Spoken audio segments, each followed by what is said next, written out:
What's your story? What's your sign? It's like we're twin flames in a different life. Deep connection lights a spark. It's like you know me in the depths of my heart. We're dreamers. Don't care what other people say. We're living like this could be our final day. We're dreamers. Don't care what the others say. We're doing this in our way. We come alive in the nighttime. There's something about how we dance in the moonlight. That look in your eyes, it tells me that you want me and all my loving. We come alive in the nighttime. You and I, we come alive. We come alive. We come alive.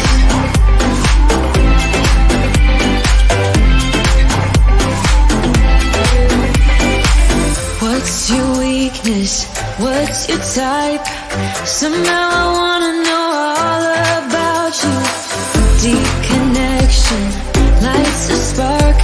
You already know me when we dance in the dark. We're dreamers.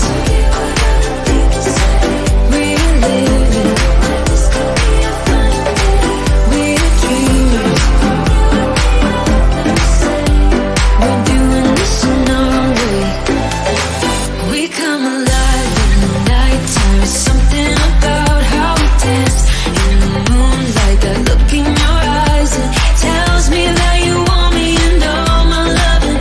We come alive in the nighttime. You and I, we come alive. Oh, oh, we come alive. We come alive. Oh, we come alive. Tell me that you want me. I can see you want me by the look in your eyes. Tell me that you want me. I can see you want me by the look in your eyes. We come alive. We come alive. We come alive in the nighttime. There's something about how we dance in the moonlight. That look in your eyes, it tells me that you want me and all my loving. We come alive in the nighttime. You and I, we come alive.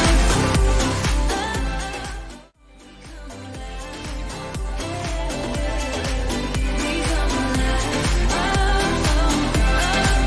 we come alive.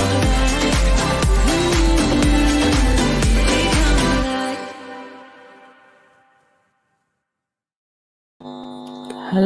Hello, everybody. Happy Sussex Squad Sunday. How's everyone today?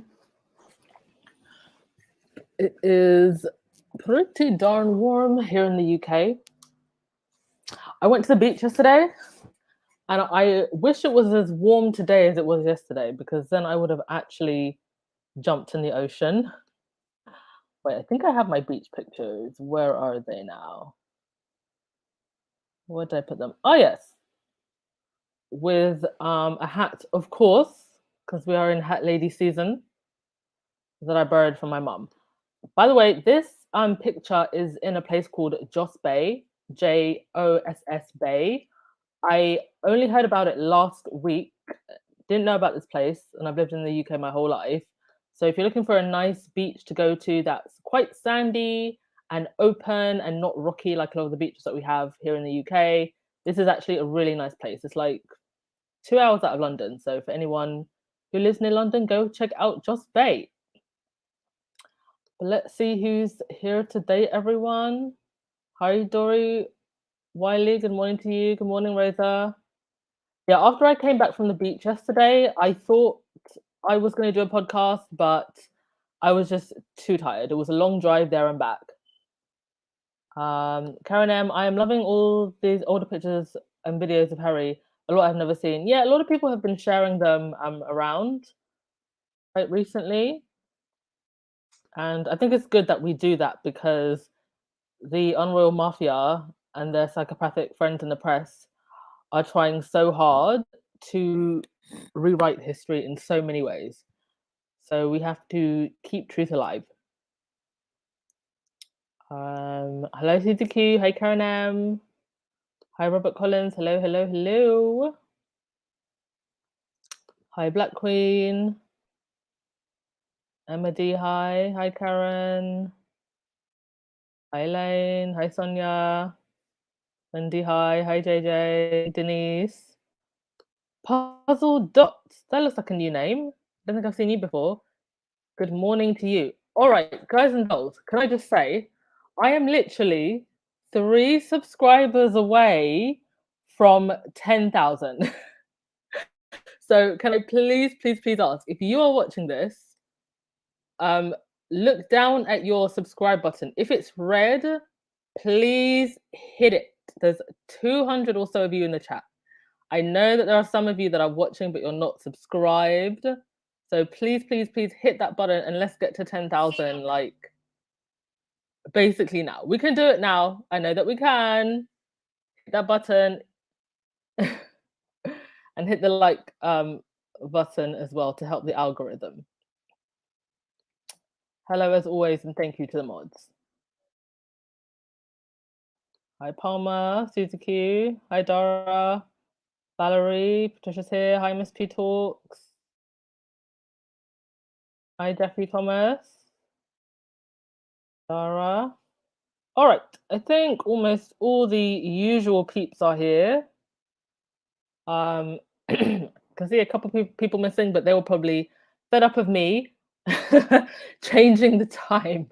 So that's absolutely fine. But yes, please do hit that subscribe button. Literally, like I'm 3 people. Ah, yes, 10K subscribers. Fantastic. Thank you so much, everyone. You're awesome. Wow, 10K subscribers. Do you know, I have to tell you all, I actually started YouTube back when I was maybe 15. I've had several channels. So I had a makeup channel. I had thank you, Jasmine P. This is actually my mum's hat. But I had a makeup channel, and then I kind of got bored of makeup. And then I had a fashion channel, but then I was spending way too much money. And at the time, I didn't really understand like the money side of, especially the fashion and makeup YouTube at the time. You know, they get PR packages and all of that. So they're not actually spending money, a lot of them, on those stuff that you see that they get. So I was spending money that I really didn't have. So then I stopped that. And then I was actually a booktuber. Yes, there was actually a book side of YouTube where people do book reviews and we're nerds. And I did that for a while, but even then I think I only ever got to about 1,000 subscribers. So I've been on YouTube and then I kind of left for a long time. So I've been on YouTube for a very long time, and I never imagined that I would ever get to 10,000 subscribers for anything, let alone something like this. If somebody had told me a long time ago that I would be doing a YouTube channel for Prince Harry and his wife and critiquing the royal family, I would have never believed them. But I found so much joy on this channel. I found so much joy with you, my listeners, and also a sense of purpose. For me now, this isn't just about being a Harry and Meghan fan.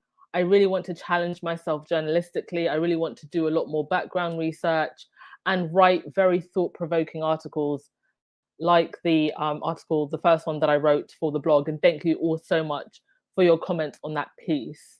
And just for being here. I feel like we're all doing something amazing by pushing back against this narrative. And this is why, and I'm going to get into this during the podcast, they are scared of the Sussex squad. And there is definitely now, without a shadow of a doubt, a coordinated effort to start going after the squad. But I'm going to talk about that in a little bit more detail because a couple of things have come up on Twitter this week. I don't know, not everyone who uses BookTube is an ad. Okay, fair enough. BookTube is actually a very nice part of YouTube, I have to say. It's remained, I mean, it got a little bit clicky at one point, but it's remained relatively drama-free in comparison to other parts of YouTube. And if you like reading, definitely check it out. Let's see. Duchess Success. Your 2 videos made the Google News feed last week. Really? Oh my god, I did not know that. Thank you so much. I haven't even checked. The only other time I actually saw my video pop up on Google was when I reviewed The Bench, because I was literally the first person on YouTube that reviewed The Bench. I ran to the bookstore that morning, grabbed it, and went back home and did a review. So that's great to know that my videos are coming up on the Google feed. That means more people will be able to hear a different side of the narrative. So thank you all so much for being an amazing community. Okay, that was a very long 10-minute introduction. So let's get onto the podcast. Right, so I'm just going to give my 2 cents on a couple of things that have been coming out, and then we'll get to the meaty part of the story. So, Meghan Misunderstood. So this is a book by a man called Sean Smith. At the time Meghan Misunderstood came out, it didn't really get a lot of shine or attention. And I think a big reason for that was because it didn't fit the narrative. I believe it also maybe came out around the same time as Finding Freedom. So maybe didn't Finding Freedom took more of the attention. I also think that the British press, they've tried so hard to make Finding Freedom or make Omid like, you know, Meghan's friend who was writing a book about Meghan, and this is Meghan and Harry's book, and they were feeding information to Omid, and we now know that that is most definitely not true. But I think because of the way that the British media spun that narrative, it just made Finding Freedom blow up, and there was a lot of tug of war with that book. And then I think also the Daily Fail trying to use Finding Freedom in Meghan's court case to work against her gave Finding Freedom a lot more attention as well, even though there weren't really any explosive revelations in that book. So for those reasons, Sean Smith's book Meghan Misunderstood was kind of just thrown to the side, and it's been great. The last couple of days, Meghan Misunderstood has started trending, and the book is getting the attention it finally deserves. And I have seen a couple very loyal squaddies say that the book is actually a good book, that it is very fair. And Sean Smith actually, at the time, one of the few interviews that they did give him on Lorraine, he spoke very highly of Meghan. He just called her a woman of great substance. And so I think after he spoke very highly of her, they just thought, no, this isn't the one. We're going to throw him and his book to the side and not give it any more attention. But it really is just about Meghan's life before the royals and who she was. All the things that we try to do on our platforms, like with my Meghan pre-royal life series, which I need to continue because I've only done a couple of videos of that. But go and support the book, please. It is a Squaddy certified. I'm going to put the link. I'll put the UK link in the chat, but of course, just turn the .co.uk into .com if you wish to purchase the book. So there's the link in the chat, and please do support him. Cian Adams, enjoy your podcast. Thank you so much, and I always also enjoy the community you built as well. Thank you so much. I'm hoping that we can actually expand beyond the podcast and have a space where we can talk more regularly. Thank you everyone who signed up to the newsletter. I think there's like about 300 sign-ups so far. So thank you very much.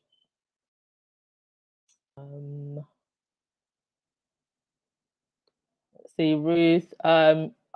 Duchess says she brings so much joy. Oh, guys, seriously, I can't imagine a time without squaddies because this has brought a new lease of purpose to me, especially.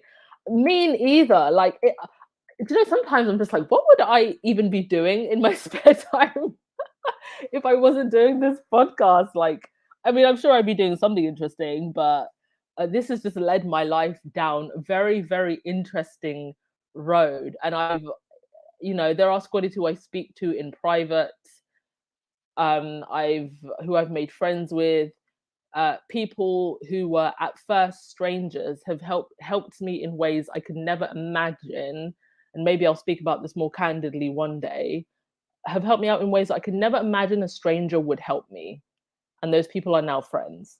So this isn't the Sussex Squad isn't just a bunch of Harry and Meghan fans. We are a community of people who really care about people and want to help others.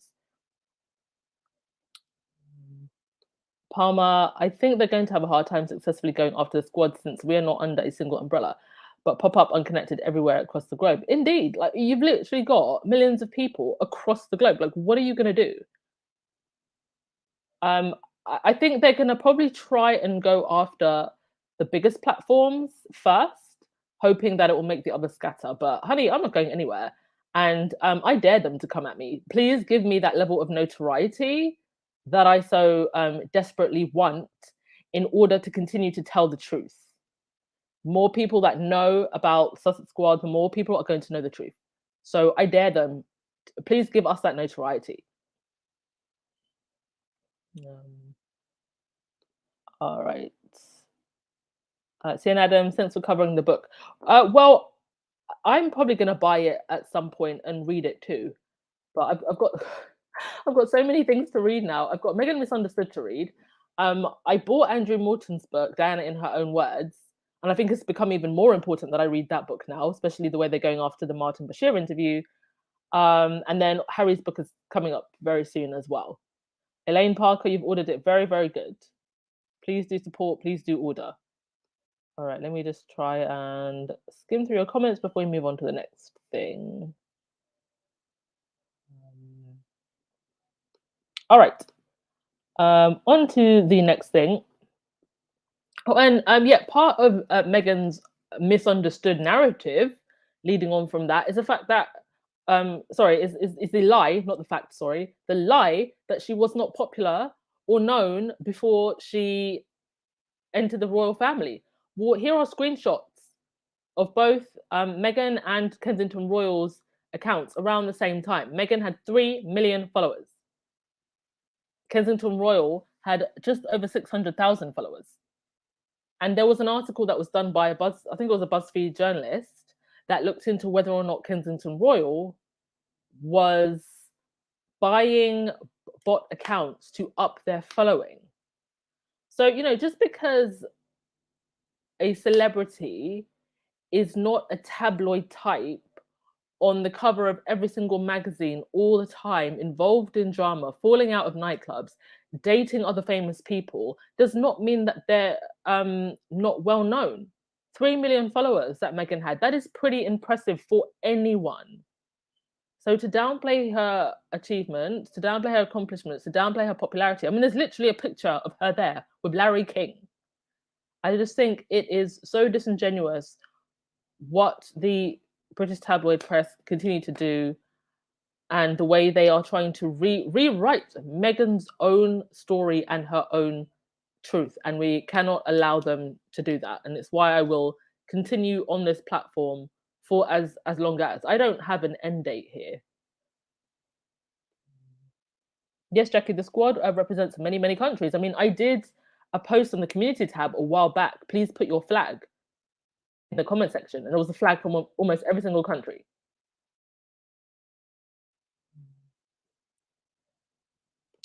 Marilyn, as a Harry and Meghan supporter, I assure you the British media will call supporters to go full on if they try to suppress the Sod Squad and their supporters. Don't and can't our words American fight against. Indeed.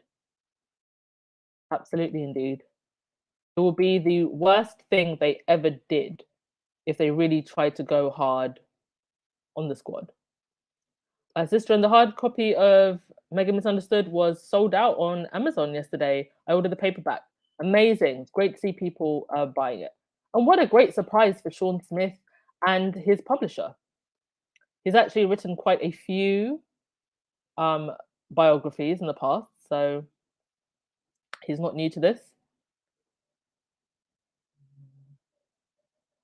All right, on to the next thing.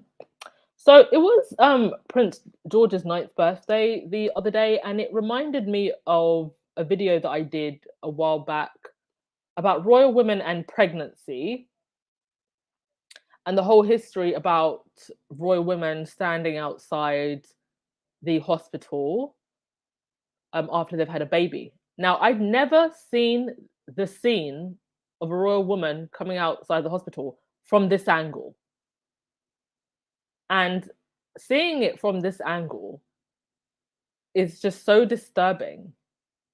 And I hope that going forward, this is something that they have the sense to stop doing. Because I just don't see how, in this day and age, we can still be making royal women stand outside, having just had a baby. I mean, a press pen that looks like a bunch of vicious wolves snapping away when a woman is at her most vulnerable, hormonal. But go and check out the video if you have time. I did it quite a while ago. You could just search for raw women in pregnancy. But I saw this image and I just found it so disturbing, and it just speaks to how archaic this institution is. And I think of how it must have felt for Meghan, a woman who was really her own woman, to now have to stand there and be reduced to a mannequin baby maker. And I'm glad that she now gets to be a woman and a mother in her own way, in her own space, and show herself and her children how she wants to be seen as a modern woman, as a modern wife, as a modern mother. Not like this. I'd never seen this picture from this angle, but when you look at it, it tells a story, doesn't it?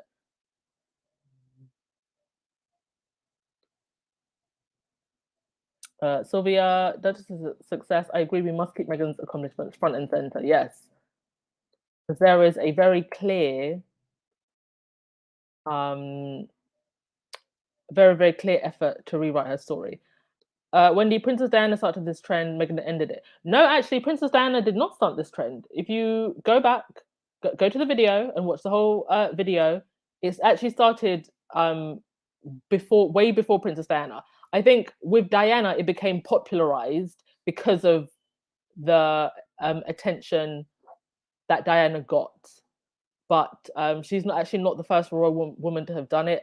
And I actually go all the way back to the days of Marie Antoinette and how the general public were actually witness to royal women's births. Like, you were allowed to come and watch as a spectator when when a royal woman was given birth. So I go back quite a while in history to kind of frame the whole idea of, you know, a royal woman having to present herself and her baby. It is just truly archaic.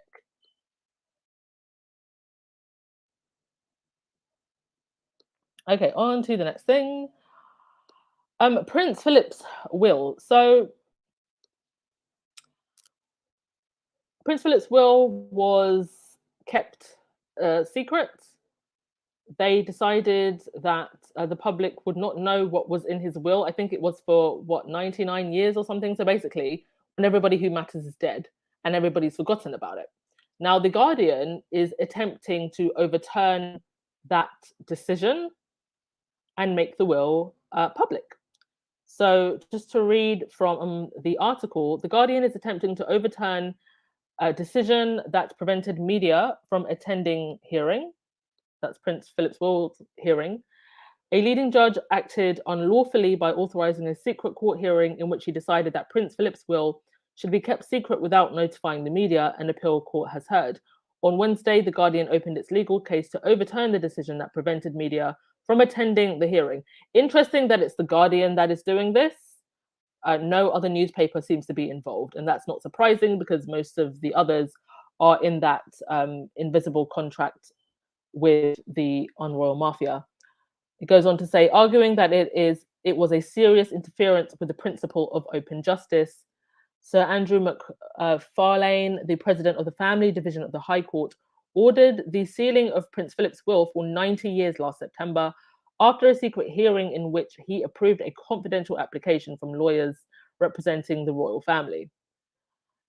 In practice, dating from 1911, High Court judges have approved the closure of the wills of 33 members of the royal family after similarly secret court hearings and applications from the Windsor's lawyers. So this isn't the first time that they've done this. The rulings meant that these members of the royal family, some of them distant relatives, have been exempt from a law stipulating that the wills of the British people are ordinarily open to being inspected.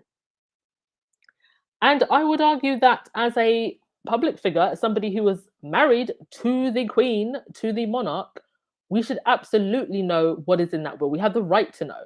Our taxpayer money was funding this person's lifestyle.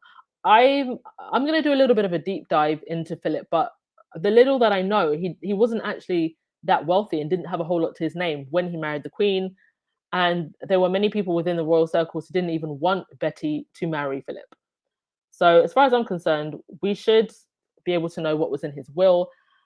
And not that I'll say them here, but I think for those of you who are around the online royal space, you will know that there are certainly rumors about Philip's infidelity and allegedly for the lawyers listening, about possible alleged love children.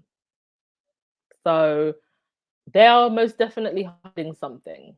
You know, you don't seal a will for no reason. If there was no reason for anything to be hidden.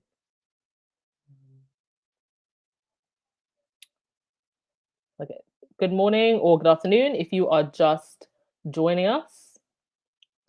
Andrew and Diana said that she cried. Yes, she cried when she got in the car, and Charles went straight to what did he go to, golf or polo? He went off somewhere pretty much straight after.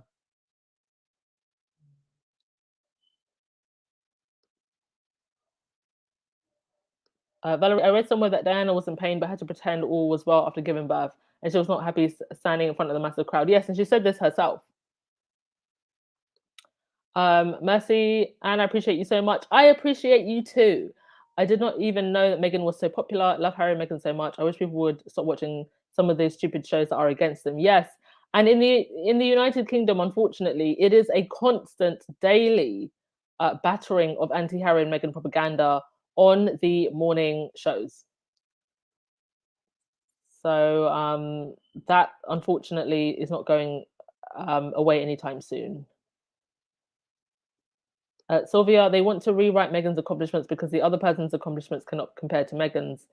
In my opinion, it's being deliberately done. Yes, I never saw a reason for Meghan to not only shut down the TIG, but pretty much remove all of the contents that was there. Now, some of it is still available via archive. The fans have done their best, but I never saw why she couldn't have just kept the TIG open for people to see what was Meghan doing, what was she like, what was she up to before she married into the royal family.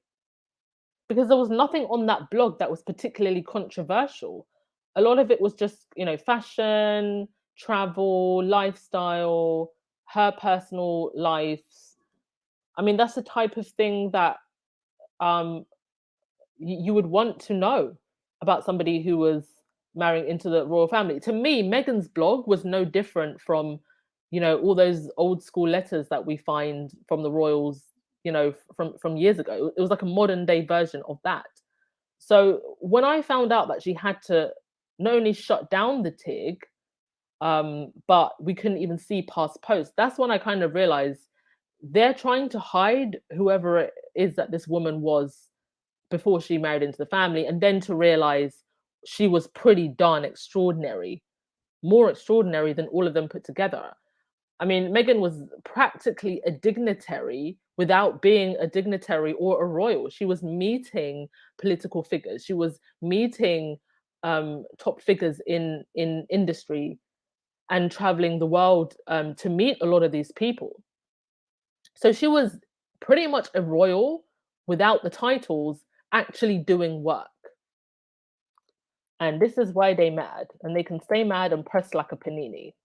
because Meghan is a standard. Lynn, those judges were compromised. The public should know they are living off of taxpayers' money. Well, it is quite scary that a judge would have acted like this, and it kind of makes you wonder why is it that some judges can be compromised, and you've got others who seem to abide by the law, but does that mean that in certain cases it's easier to compromise some judges? Because this is one of the reasons why the squad was and continues to be um, suspicious whenever Harry and Meghan have to take something to court.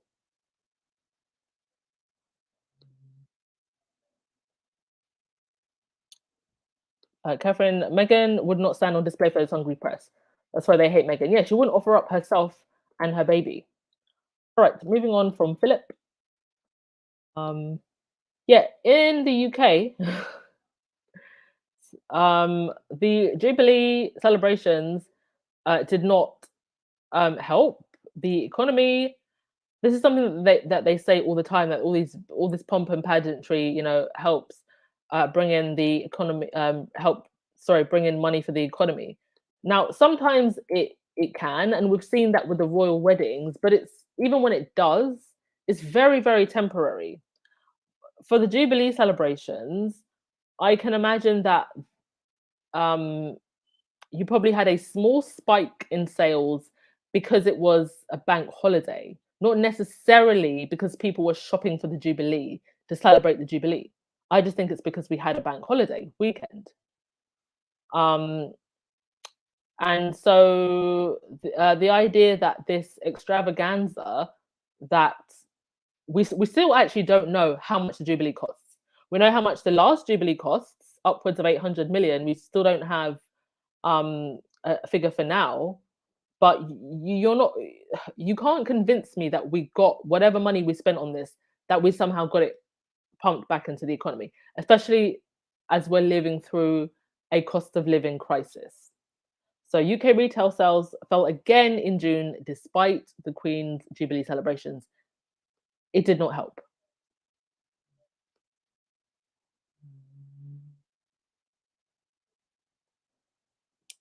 Okay, so that's that. Thank you so much, Lucy Wynn, for reminding everyone, as you always do. Thumbs up and subscribe, please. And thank you, everyone. Again, if you're just joining us and you haven't realized, we are at 10,000 subscribers. You are all amazing. And for being as amazing as you are, I'm going to work on a giveaway. All right. Next thing, not related to the royals or the Sussexes, but an example of just how mean and disgusting the British tabloids can be. So this is actress Kate Beckinsale. She had a cute little fox that was coming into her garden, and she was feeding the fox and showing videos on her stories, and it was all very cute. And then the Daily Mail, miserable as they always are, decided that we can't have nice things, and bullied Kate Beckinsale. So Kate Beckinsale wrote, "I will not be sharing any more personal photos or videos of Pippo." Was it Pippo? Anyway, the fox. "I was approached by the Daily Mail last week to do a paid interview about the fox, and I declined." Daily Mail has a lot of time on their hands. They're paying people to do interviews about foxes. But anyway, it continues. "This has led to a few almost insulting articles to punish me for saying no, which is disturbing. My last post was about how life-altering people's kindness has been during one of the hardest weeks my family has ever had. I am choosing to concentrate on that and perpetuate that rather than provide fodder for people who want to shame and hurt. Trust that our little fox will continue to be looked after responsibly, just not put in the position to be weaponized.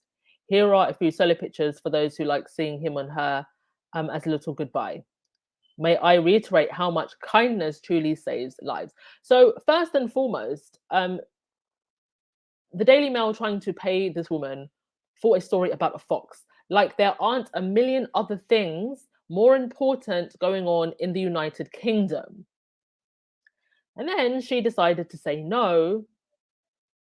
And for saying no to what would have been a completely irrelevant and unnecessary story anyway, they then decide to start posting stories trashing her.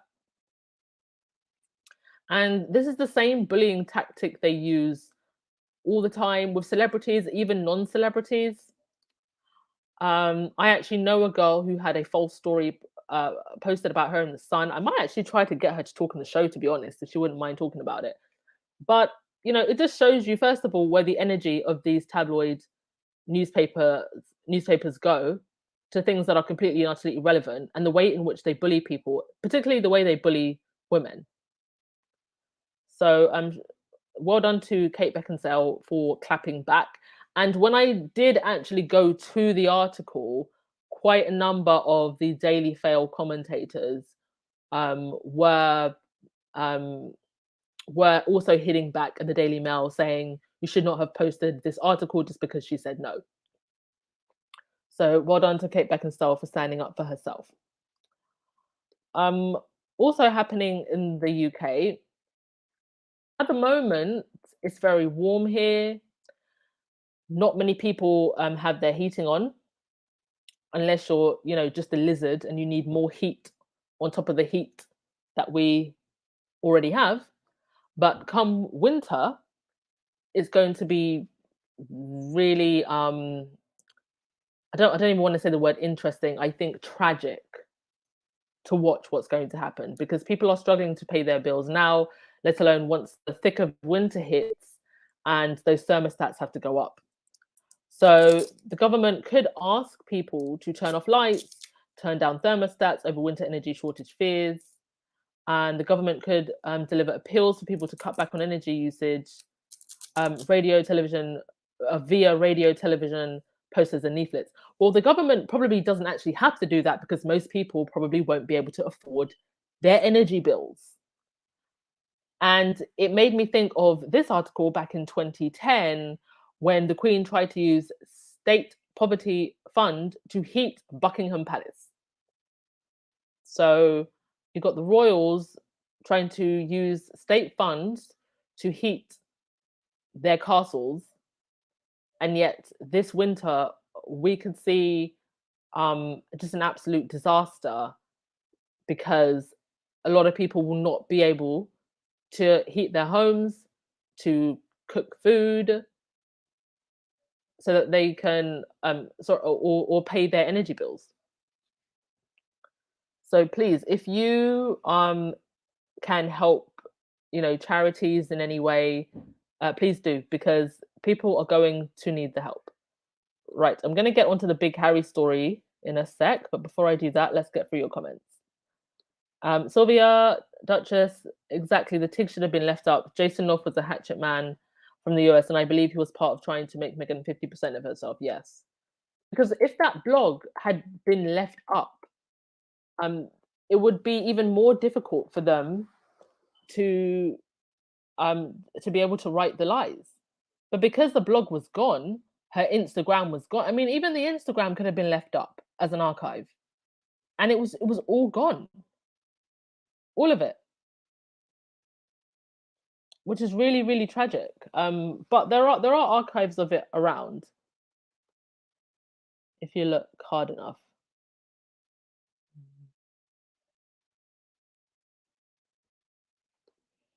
Bernie, the Jubilee didn't bring in much money because people don't have it to spend who didn't use to shop at Aldi or Lidl, doing so now. Yes. I mean, if you're somebody who was on a fixed income, you're struggling.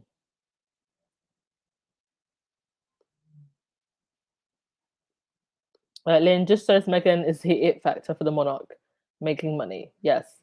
I mean, the Queen didn't even come to a lot of the Jubilee events. So really, what was the point? Because she didn't seem too interested.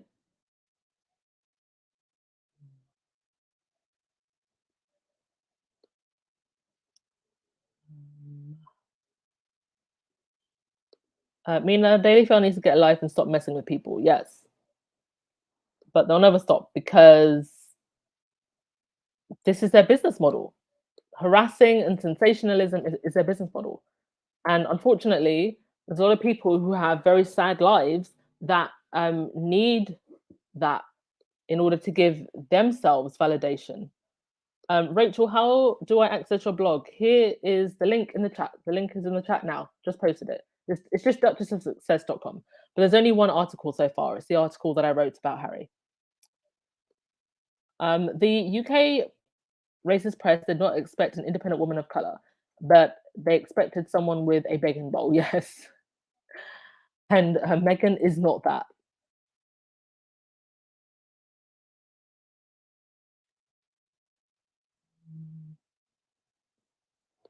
Bunny, didn't the Queen used to walk around her palace turning lights off? I never heard of that. And I just don't see the Queen walking around a massive palace turning off lights. I just don't see it. Maybe that was a weird Daily Fail story. Yes, Anna, it's recession time in the EU and here. They're really trying to play down the recession. And it's just like, people are not stupid. All right. On to the happy news. Harry has won his bid to bring a High Court challenge against the Home Office over his UK security agreements in today's judgment. Justice Swift said that the case can proceed, but only granted permission for parts of Harry's claim to have a judicial review. As far as I'm concerned, this should have been an open and shut case. Harry, in my opinion, does not have to pay for his security because he is a prince of the United Kingdom and all its realms. He fought on the front lines in Afghanistan, so he is a terrorist target. He's a high-profile individual. He's a diplomat, and so therefore he deserves security. But he has asked to be able to pay himself for armed security.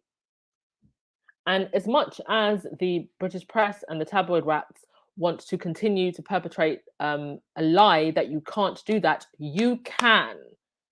And I've done episodes in the past on this podcast where I showed numerous examples of different celebrities, Kate Moss being one of them, who paid for private armed security. And somebody actually did a request to the Met Police, and there was like a screenshot of how much it costs to hire private security for different things. So he absolutely can pay for private armed security if he wants to, and the Met Police are the only ones who are allowed to be armed. And this is why he's doing this. And here you can see on the screen all of the different threats, at least the ones that we know of, that Harry and Meghan have faced. I'm sure there are some that we don't know about. You have neo-Nazis who were thrown in jail for saying that Harry should be shot, that he is a race traitor. You had groups like Traditional Britain using the phrase mulatto and saying how terrible it would be if Prince Harry was to marry Meghan. You had the girlfriend of a British politician saying that Meghan's seed would taint the royal family. And I actually have her, these are her text messages that she sent. And it's just revolting and vulgar. And you can't tell me that, Harry and Meghan's lives are not at risk when you literally have people being radicalized to hate these two people for no reason.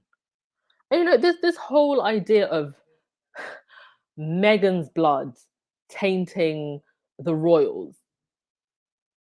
Have you seen the royals? They are literally a bunch of pedo befriending, adulterous, everything under the sun the most awful group of people, a bunch of grifters. So how are you going to sit there and say that Meghan, who I cannot find a single scar on this woman? I'm not saying that Meghan is perfect, but I'm yet to find a single scar on this woman's skin. You're telling me that that's the woman that's going to taint the royal family, not people like Andrew who are running around with pedos. Right.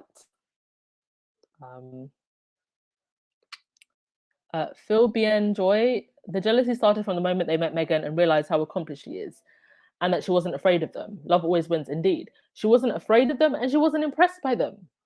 And she didn't need to be. What is there to be impressed by? I mean, these people go truffle hunting, for goodness sake. Miriam, she must have archived it and not delete the whole thing. What is stopping Meghan from releasing it again? Will they stop to monitor comments? That is true. That is true.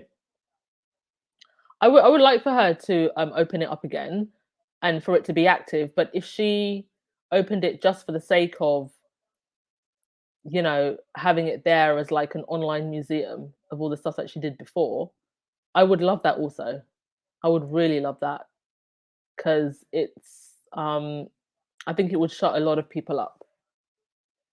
But we have, you know, Sussex Timeline. Go and support Sussex Timeline. Go and spread that around because that has, you know, all of not just Meghan's accomplishments, but Harry's too. Yes, Mercy, Meghan is the first millionaire to marry into the family. Definitely not a gold digger. Having said that, I don't think there's, you know, as long as you don't lose yourself and you still have a sense of self, I don't see an issue with a woman wanting to marry well either. Nothing wrong with that.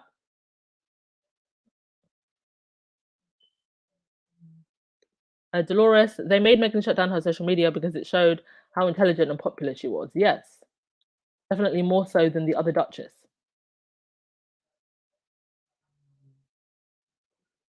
All right. So yes, well done to Harry, and I'm glad that that is moving forward. Onto this. I have been blocked by Piss Moron, and I am now blocked by Victoria Arbiter, the daughter of Vicky Donkey Sanctuary Arbiter. The Derangers have been tweeting all sorts of conspiracy theories. One of them saying, although to you, Victoria, being someone newish to the squad, you may think this sounds extreme and not conspiratorial, it's not. The squad are coordinated and well informed and all answer to Meghan. They're paid by her and follow her instruction. Please take any threat seriously. I'm still waiting for my paycheck from Meghan. I have not received a single paycheck. I have not received my invitation to Montecito for the cookout. So I have no idea what these derangers are talking about. They are 100% projecting because they know that it's KP who have hired trolls and bots.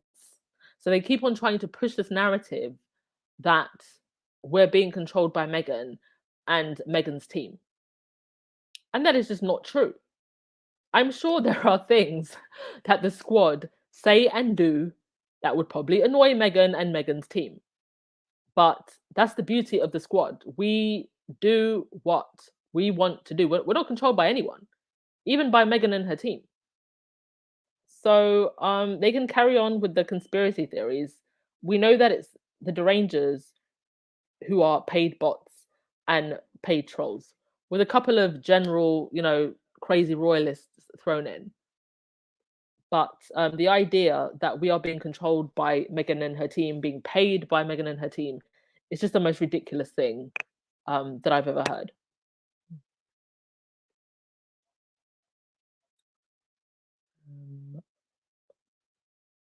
Wendy, Harry is born of royal birth. What makes him different from the other royals with security? I'm glad the lawsuit is proceeding. Yes, I'm glad Harry is pushing through. And you know what? Even if he loses, it's great that he's doing it so that it's on the history books. Because it does make you question exactly what happened with Diana and Diana's security definitely raises a lot of questions.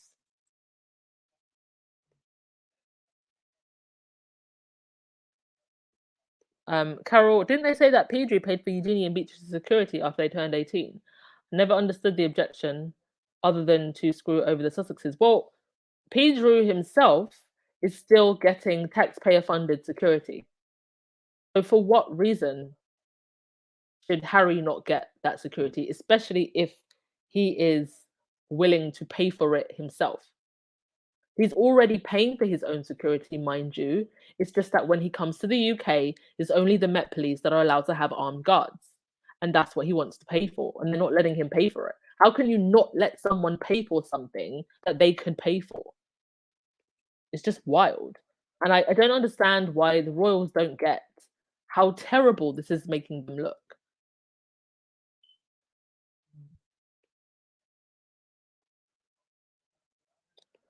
Cookies and cream. Meghan had to shut down her blog, yet Harry was told for Meghan to go back to acting because they have no money for her. The unroyal family's hypocrisy is out of this world.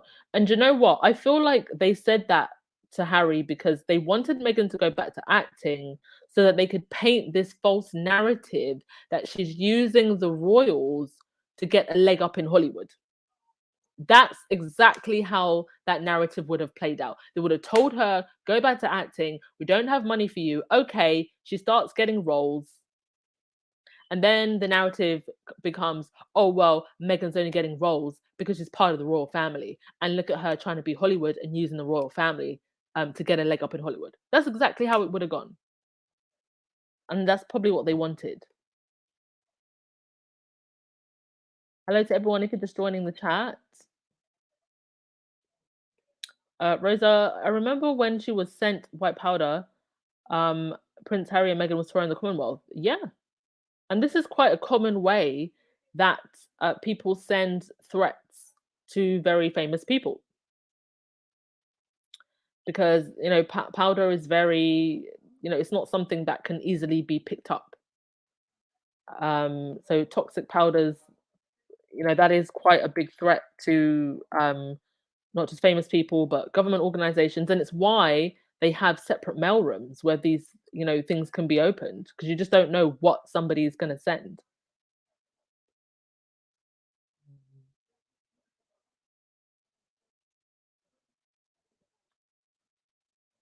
Vanessa, Randy Andy is not working role yet. He still gets security. Yeah. And he gets security because he is the son of the Queen. Lilybell, Nicki Minaj was in the UK and she was given Metropolitan Police protection. So how is that? Because it's because they want her to have an accident. Yeah, I remember Nicki tweeting about that some time ago. Yeah, I remember that tweet, Lilybell.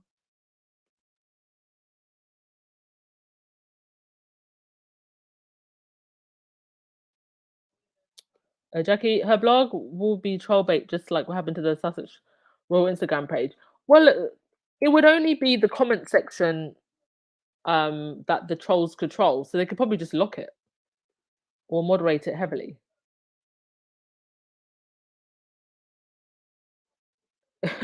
Wendy, congratulations, you were blocked by the deranged experts.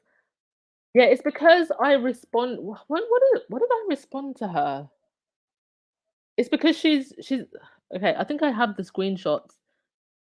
Yeah, so she is still very much playing victim, and I basically responded to this tweet where she was talking about Archie and Josh, the guys that pranked her, and she had the nerve to come out here and say, protected by class and privilege, people like them are rarely held to account.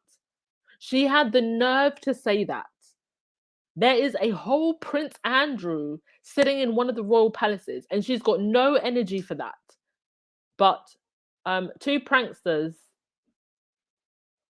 she's talking about protected by class and privilege. Nonsense. You literally grew up in Kensington Palace because your father was the Queen's communications secretary or whatever it is he was.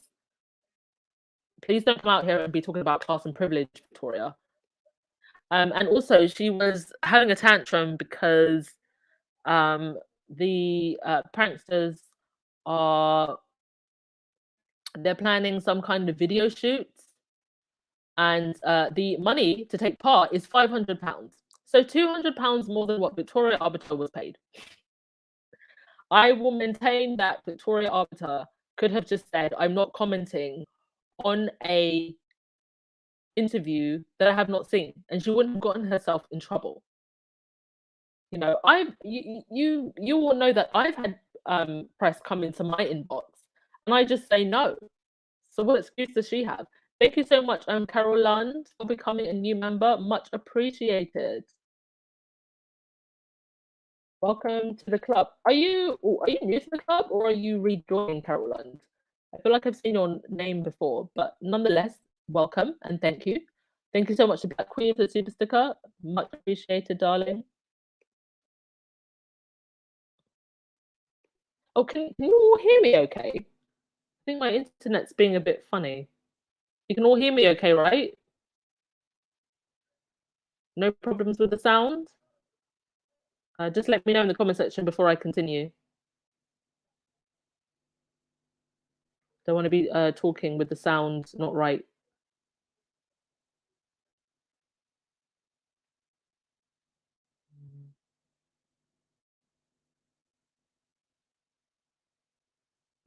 I'll just give it a sec for you to comment. You can hear me. One person is saying audio is a little bit shaky. Okay, give me 1 sec so I can put in the internet plug. Let me just put some music on in the background. Give me a sec, y'all.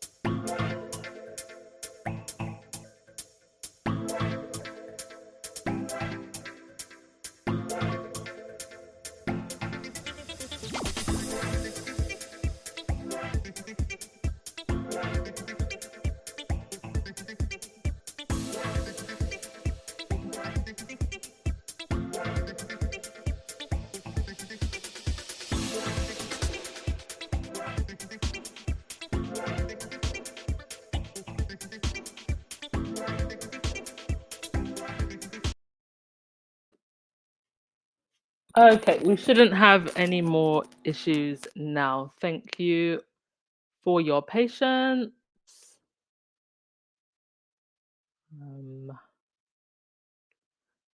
Ethnic Green, the British royal family also wanted to separate H&M for long periods. That worked for Andy and Fergie. Oh, that's a very good point, actually. Never thought about that. Carol, thank you so much. Congratulations, Anne. I have to run, but everyone have a great day. Thank you so much, and thank you so much for your super sticker. Much appreciated, darling. You have a great day too. Marilyn, the influence of the royal family here in the States is much overrated. Yes. And if it wasn't for Diana, most people in the States probably wouldn't care. I think that they're really going to get a wake up call when Kate and William go to Boston at the end of the year. They're really going to get a wake up call.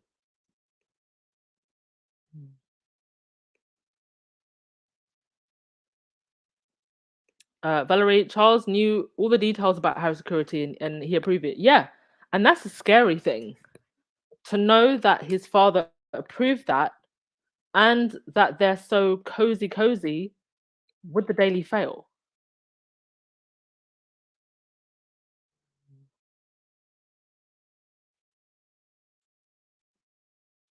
Hi, Dorothy Ross. I had no idea that you were on. Yeah, the last 2 days it's just been all over the place. Like, yeah, you know, if I could, I'd do a podcast almost every day, and I do try and even if I'm not sure, I'll schedule it. But then sometimes it'll get to it, and I just have no energy, and I would rather move a podcast to the next day than do a podcast with no energy. Okay, moving on from that. Yeah, so Victoria Arbiter is still crying about her eyelashes And now she has blocked me. And oh yeah, this was the tweet that I alluded to earlier. She was having a conversation with someone called at TV Rav, and that individual responded to her by saying, um, horrific what this woman has had to endure, makes my skin crawl. As horrific as what Meghan has had to endure, definitely not, sir. Then he continues by saying, sending big hugs to Victoria Arbiter. I know multiple journos are working on identifying key members of the Sussex Squad, their influence and dodgy financing. Let's hope justice is done. Um, all I have to say to that is just bring it. The so-called multiple journalists who are spending their time stalking Harry and Meghan fans instead of getting to the bottom of royal family and British government and British press corruption. They're stalking Harry and Meghan's fans instead of focusing on what's important. Those aren't journalists, they're tabloid rats. And this whole thing about key members of the Sussex Squad, well, Sussex Squad doesn't have a leader. There are people that have very big accounts, like myself, Baron, Sussex Squad podcast, and other accounts across social media. There are some people who are a little bit more big on TikTok, like matter of fact. There's other people who are a little bit more big on Instagram. But there is no leader here, and nobody claims to be a leader. But it's interesting that he would say key members of the Sussex Squad and their influence. So they know that we're influential, and we are definitely having power or gaining power over the mainstream narrative. But the whole idea of their dodgy financing, that is 100% a conspiracy theory. And I can tell you now, speaking to many people in the squad behind the scenes, including other people who have big accounts, no one has ever gotten money, and I'm going to make this very, very clear, from Harry, from Meghan, or any of their people. We may get money from like donors, like on our YouTube channel, from YouTube views. I know that there are some people who actually like they've launched brands, like the Meghan's Mirror. They have like a whole candle line and stuff inspired by Meghan. So in an effort to be transparent, that's where money in this space comes from. We don't get any money from Harry, Meghan, or their team. That is completely and utterly ridiculous. And from the best of my knowledge, the only person within the squad space that has ever spoken to Meghan was an individual called Free Peeper. But that was because of the of a fundraiser that we did. And she was just saying thank you. So I really hope that they don't start trying to push this narrative in the mainstream that we're somehow being paid and controlled by Harry, Meghan, and their team. It's the most ridiculous thing I've ever heard. And if that's the case, well, I'm missing my paycheck. All right, before we carry on, a couple people I think I need to thank. CN Adams, thank you so much for the super sticker, much appreciated. I mean, if I wanted to make serious cash, I'd be a Meghan Markle hater. I could buy myself a house being a Meghan Markle hater. I do this because I care about the truth. This is not a full-time job for me. And I'm always grateful for the people who are generous enough to support me. Always appreciate your donations. More than anything, I just appreciate your time. But I really don't want this ridiculous notion to catch on that we're somehow being paid by Harry and Meghan and their team, because that is just a lie. Cookies and cream. I hope they put Harry's court case on YouTube like they did to Meghan, but they won't. They only did that to Meghan to try and humiliate her. Yeah. And I think if they lose to Harry, I don't even think they'll try to appeal. A constant. The heaters is killing people at a rapid rate. Certainly the most vulnerable, yes. Pay attention when they came for Harry and Meghan. They don't want you to know what's happening. Food shortages here. Well, I'm not so sure about food shortages. I know that this is something that people have talked about possibly happening, but one thing that is most definitely here and now in the UK is inflation on food prices. And I'm speaking as a prepper, as someone who does keep a lot of supplies. A lot of the stuff that I bought last year, huge price increase. So you're right. It is very pathetic that they're so focused on Harry and Meghan when there are some very, very serious issues going on here in the UK. I mean, I feel like I could start a whole separate podcast on some of the things that happen in the UK. Like I touch upon them lightly sometimes in my podcasts here, but it's just a mess. Um, Sandra, you have gained another badge of honor, being blocked by a low moral individual. Indeed. And it says something about them that they're so scared of us, right? Patricia, they have been putting Harry's life at risk for years. You can't tell me that it wasn't the firm that leaked his location in Afghanistan. Hmm. I would have never entertained the idea that the firm could actually leak his location in Afghanistan. But given everything that we know now, is something to think about, right?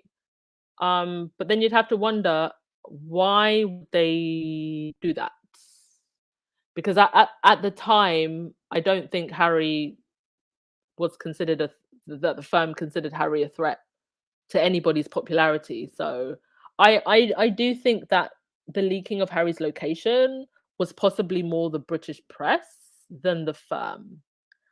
But like I said, knowing everything that we know now, you have to kind of be suspicious, right? So thank you so much, Patricia Smith, for that comment. Vivian, loving your chat this morning. It's refreshing and informative. Thank you so much. Much appreciated. All right, let me just scroll all the way down before we move on to the next thing, because there's been quite a few comments. Hen Pal, Charles at the bottom of everything. I believe that he is. Charles and William. I think William's just gone a bit rogue with his jealousy. Hello to Ellen Vernon, who is a new YouTube member. Welcome to the club.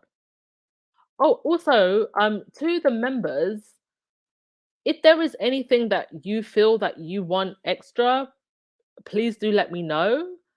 I'm trying to work on um kind of linking membership to merchandise so that if you're a member for a certain time, then you get sent something. But that's a whole other function that I have to set up. But we're gonna get there, I promise. Just give me time. But if there's anything that you feel that you want as a member, please let me know because I wouldn't really even know what I know that you will just support me because but if there's anything extra that I could give to you, and I'm able to do that, please let me know. And yes, welcome, Alan Vernon. Alan Vernon, are you a guy? Are you a Mel Squaddy? That sounds like a man's name. We stand Mel Squaddies here. We need more of you. Oh my goodness, thank you so much, BW, for the super sticker. You're so generous. Thank you so much. Blessings to you, my dear. Oh, before we get off of the arbiters and move on to the next thing, yeah, Dickie Arbiter again was on GB News saying that Prince Harry wouldn't have married Meghan if Diana was still alive. Dickie, please focus on your daughter. Help her find a job. Help her find her eyelashes. And get off of Harry and Meghan. I just cannot believe that these so-called royal experts are still being given so much airtime when they have been proven to be liars all over and over again. Joyce, the Sussex squad did not get her fired. Her lying got her fired. She needs to go after the pranksters. Well, I don't even think that she should go after the pranksters, to be honest with you, because nobody forced her. She chose to talk about an interview that she had not seen. All right. The next thing we're going to get onto is this whole situation with the BBC and Diana's interview. But let me just go through all of your comments first. CN Adams, you should make t-shirts that say non-profit as a squad member. Oh, I mean, it just shows how desperate they are that they honestly think that we're being paid by Harry and Meghan. Like, oh my gosh. Craziest thing you've ever heard. Catherine and Duchess, are shops in the UK still selling their items? Which items? What do you mean selling their items? What do you mean, like royal memorabilia? A little bit more clarity on that comment, please.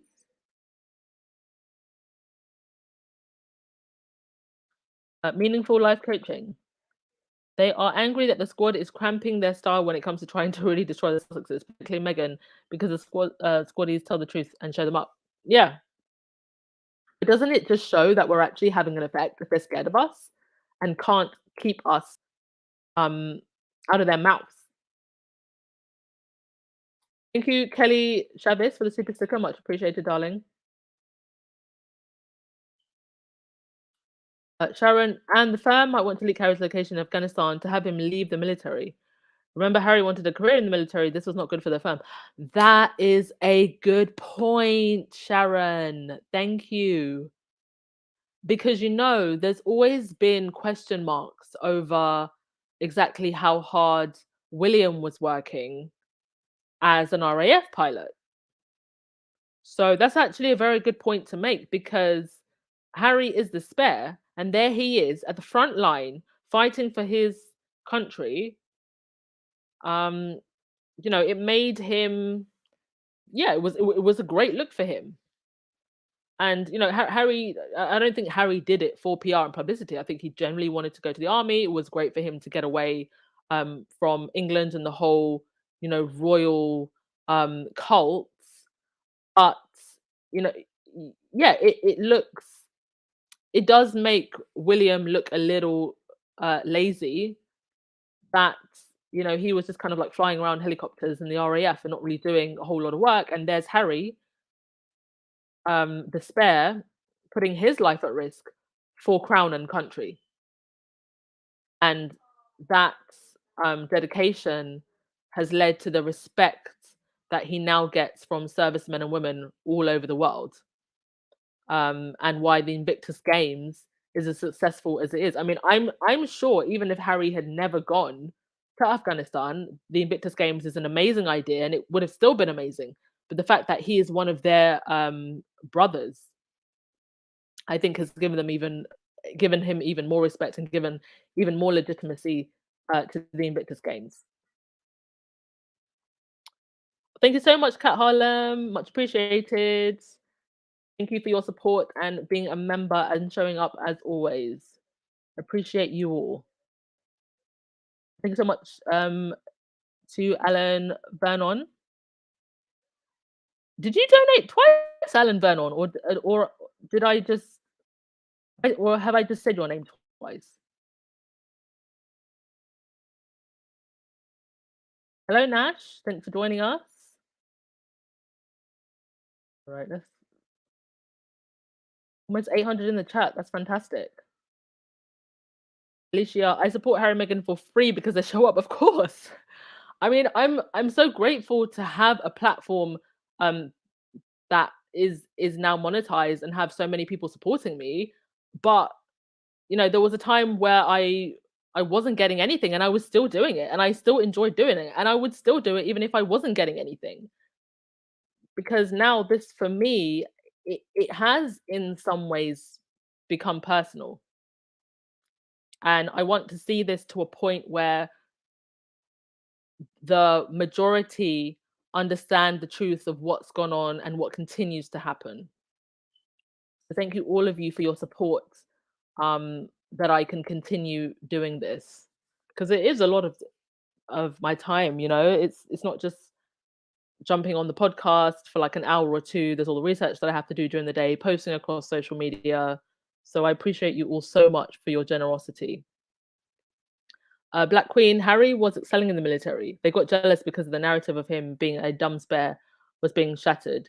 Yeah, and that's another thing, right? They've tried for such a long time to paint Harry as just the red headed numpty. And one thing we now know that the royals like to do is to project on others what they really are. When it's them who are lazy, it's them who are desperate for attention. It's them who really want to be Hollywood. And Lilybell, I think he got a hotline to Diana in heaven. He must have, for him to know that Diana would not approve. Yeah, he needs to go back in his dusty cupboard or go to the donkey sanctuary.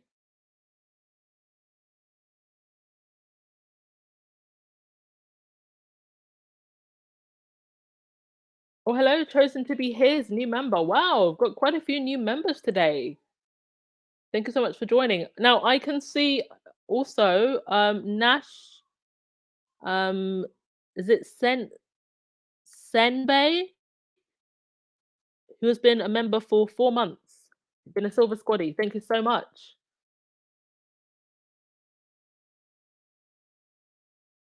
All right, so on to the situation with the BBC and Diana's interview.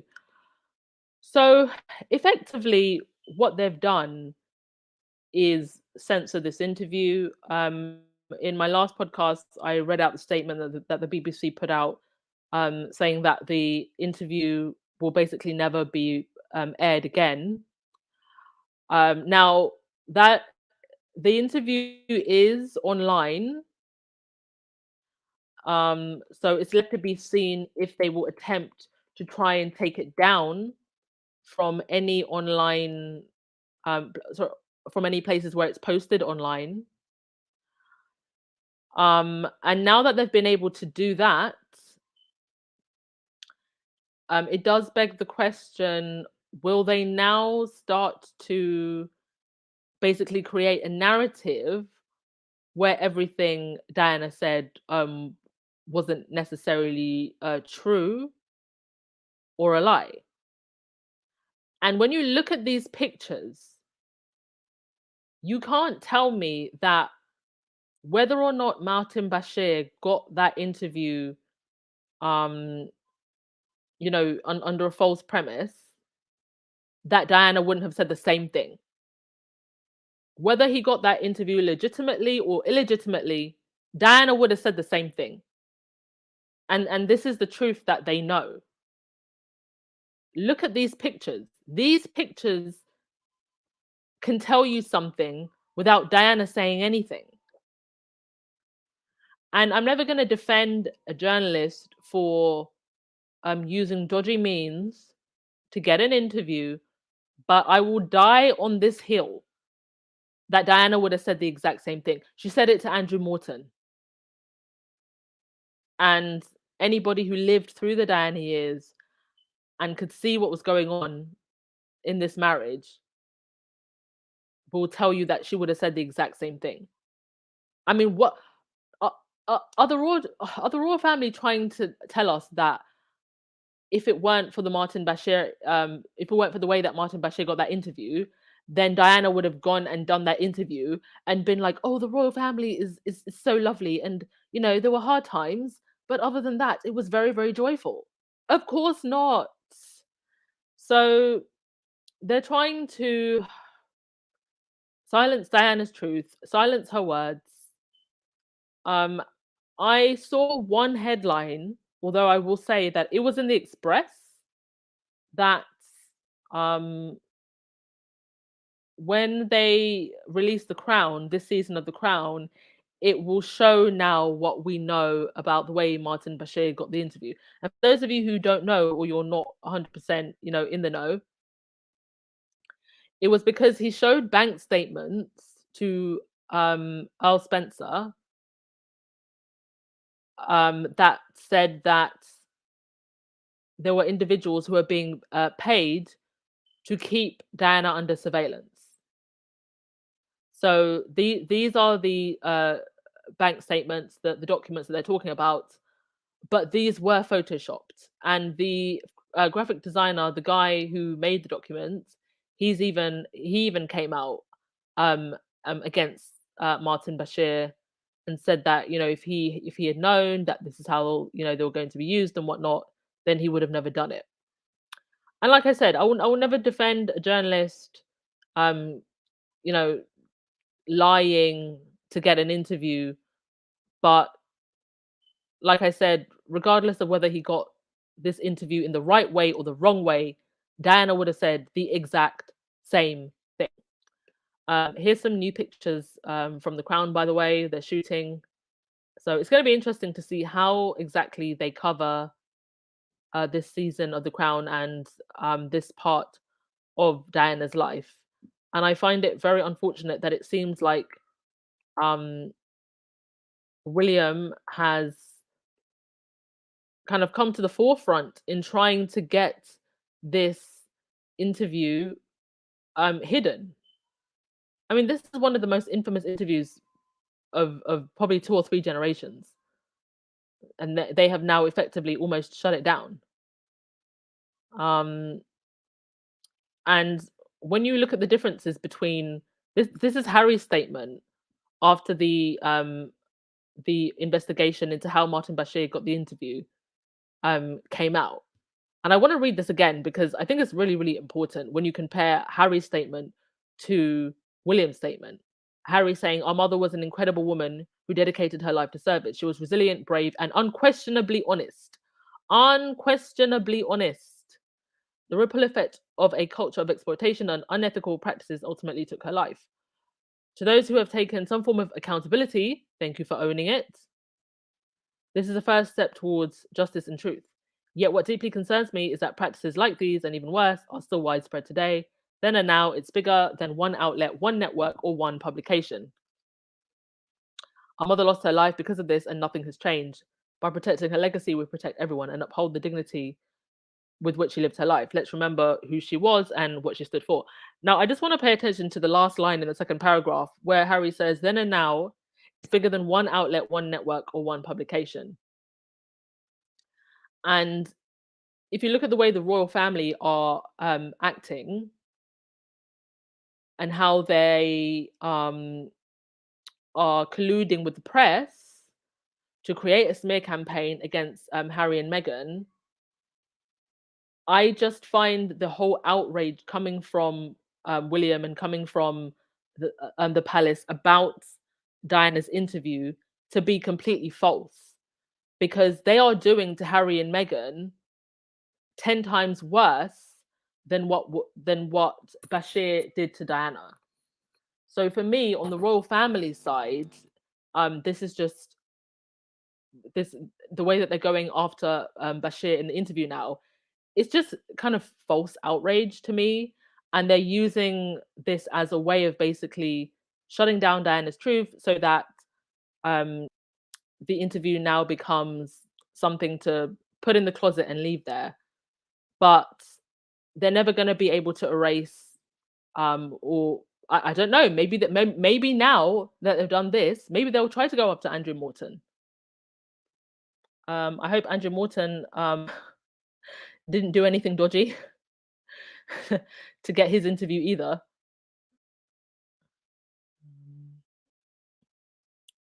All right, let me go down. Oh, thank you so much to Noreen for becoming a new member. Oh, I pronounced your name properly. Thank you so much. Do you know what? I have to say, sometimes I get really embarrassed because I don't know how to say people's names properly, so I'll just read the comments. So I'm so sorry. It's because I'd rather just read your comment and not butcher your name. Miss P Talk Sky is going to show it. But don't BBC own the rights? Do you know what I might do? I might actually get a transcript of the interview and create a PDF as a free download. Because then more people could just keep copies of the transcript.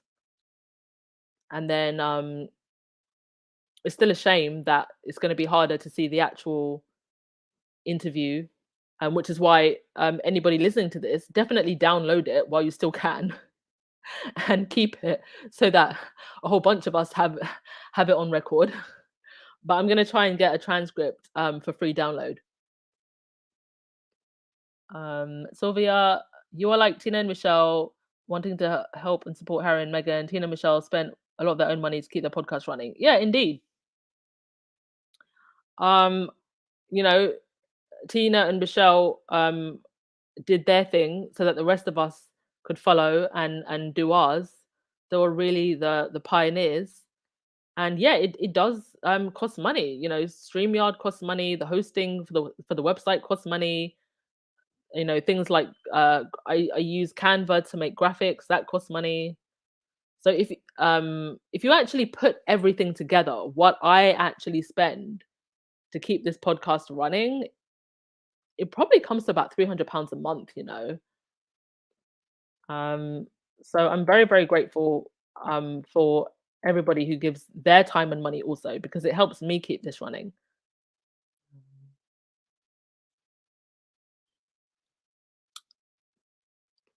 Marilyn, it's so disingenuous when the Reuters tried to predict what Diana would say. It says laughter, yeah, laughable. They're body language experts. Yeah, they're body language experts and clairvoyants, apparently. Thank you so much to Right Church, Wrong Pew. That is a very interesting name. Thank you for becoming a member. Oh my goodness, I think we have like what, 5 or 6 new members? That's probably the most members we've ever gotten in one podcast. Thank you. I don't know. The royal family can't erase our memories. We won't forget. No. And in fact, is this not the 25th anniversary of Diana's death? I am going to go um, crazy and make like 10 different videos covering all of the amazing things that Diana did in her life. That's the way we push back against this, I think. Because if they can try to erase this interview, they will try to erase Diana's work and her legacy, and we can't let them do that. But getting rid of this interview, to me, or trying to get rid of this interview, is just going to create a Streisand effect. I mean, I was having a talk about the royal family with my younger sister, and I didn't even mention Diana, but she brought up Diana and all of the work that Diana's done.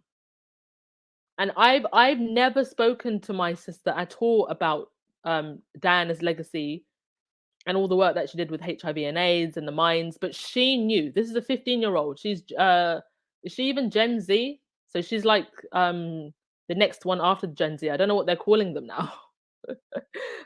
Generation Zoom call. So even she knew about Diana's legacy.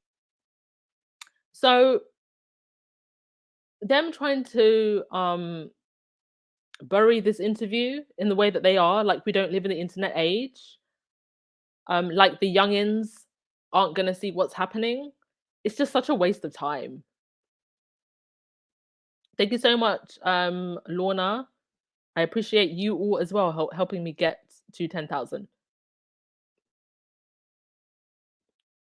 Yes, Kim Hamilton, Diana was treated so poorly by the royal family. Becky Thomas, Diana is here. Yeah, so you remember everything, right?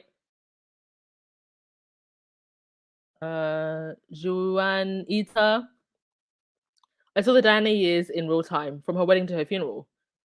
Yeah. And there are parts of that interview, even if you've never watched the interview, Diana's interview, like there are bits and pieces that do get shown quite often, have been shown quite often throughout the years, and those parts. There were 3 of us in the marriage. I just want to be the queen of people's hearts. So there are parts of that interview that are like ingrained in your mind. They'll never be able to erase it.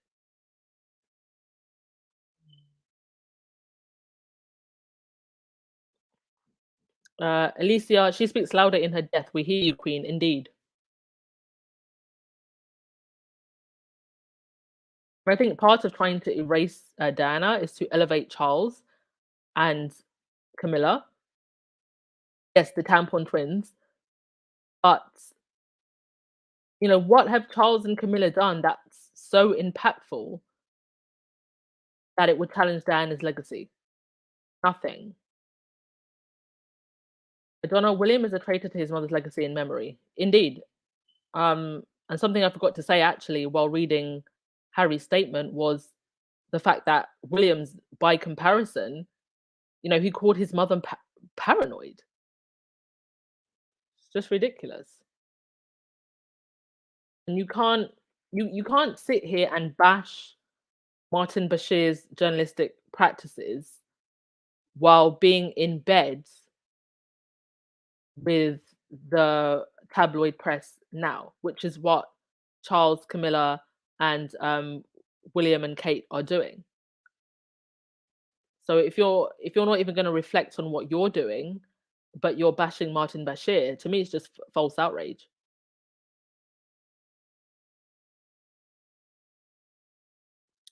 Sharpie, William has a lot of issues with Diana. I think he does as well, and that's another part of the story that I think we're yet to hear in full.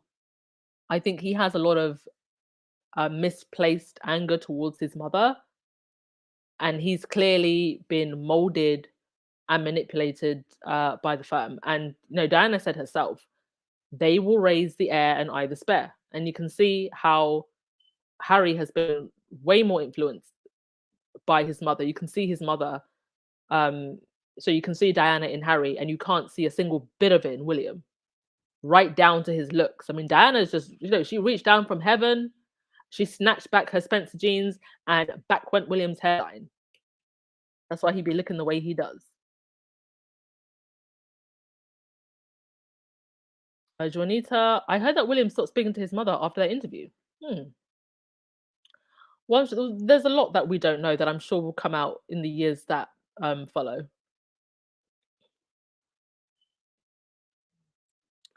Mary, Diana told her truth no matter what any of them say. Yes.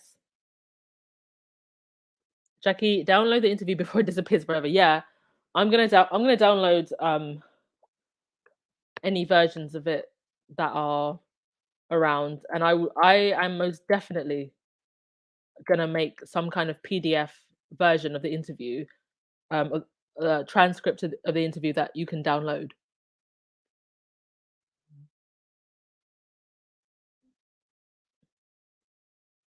Okay. Couple other things that I wanted to mention. Lee Thompson. So this is the PR guru that the Cams have hired to help with their public image, and apparently all he can tell them to do is buy bots. Does he just not look like a villain from the 80s? He really does. My question is, if there's nothing wrong with the Cambridges, why do they need a PR guru to future-proof their public image? There is nothing that this Lee Thompson guy can do for the Cambridges that is going to help them. Because all they want in that institution are yes men and women. And in order for the Cambridges to future-proof themselves, they're going to have to literally change their whole brand. The whole royal brand has to change for them to future-proof their public image. So now they've got a revolving door of PR people when they could have just listened to Harry and Meghan and been nice to Meghan and kept them within the fold of the firm. If they could lose the two members of the family that were going to bring the royals into the new age, then there's nothing that they can do to save their public image. Absolutely nothing.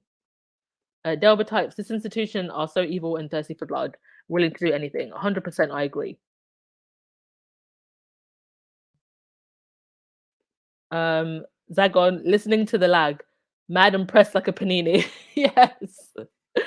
They are panini pressed. The palace is panini pressed. The press is panini pressed. The haters are panini pressed.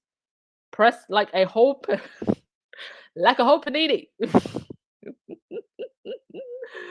I stole that from another squaddy who said it in the spaces, and I haven't stopped saying it since. Thank you so much, Elaine Parker, for the super sticker. Much appreciated. Phil B. Enjoy.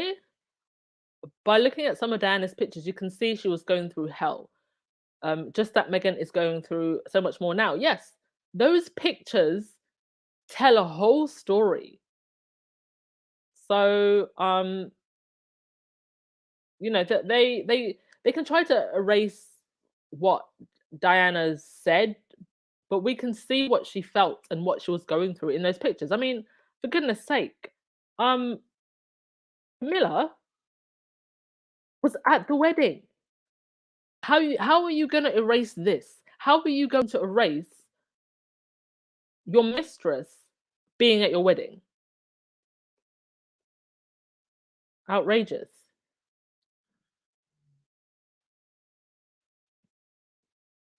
Sandy, they can't call Diana a liar, so they attack the messenger, Bashir, and the BBC. Yes, that's exactly what they're trying to do. Diana is more powerful now than she has ever been. I agree. 25 years they've tried to erase her legacy and prop up Camilla, and it hasn't worked. Sharon, I hope that the Netflix play the interview in the Crown, not just do a recreation of it. I don't think they'll play the interview. I think they will do a recreation of it. But the Crown are generally very good at recreating famous moments. So far, they've done a relatively good job.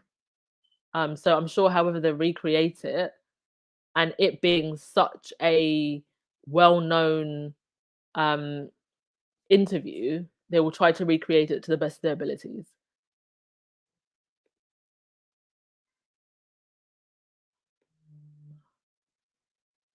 All right, let's get through the comments before we go on to the next thing.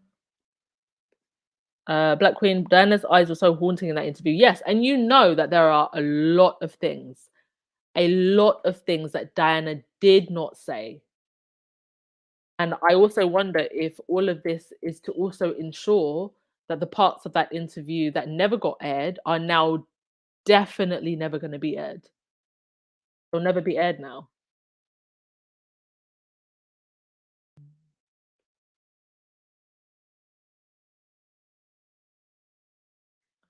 Mm.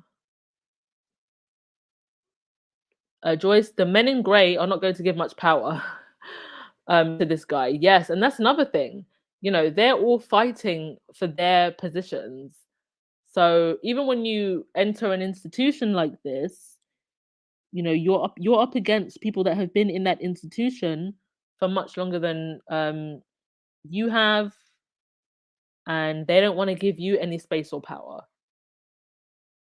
And a lot of them are very stuffy and old school. And he himself is an American, isn't he? Is he not an American, right? So they'll definitely give him some trouble. Yes, he looks like a bot himself. Okay, so on to the next thing.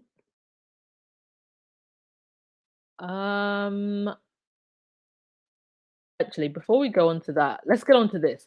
Right, so hashtag Duchess of Tights started trending. I honestly think that the squad needs to have its own special awards and trinkets that we give out. And whoever came up with Duchess of Tights needs to be given the order of creating epic shade, because this is just the funniest thing that I've seen in the longest time. Somebody's saying, why is Duchess of Tights trending? What in the fresh England scone hell is going on now?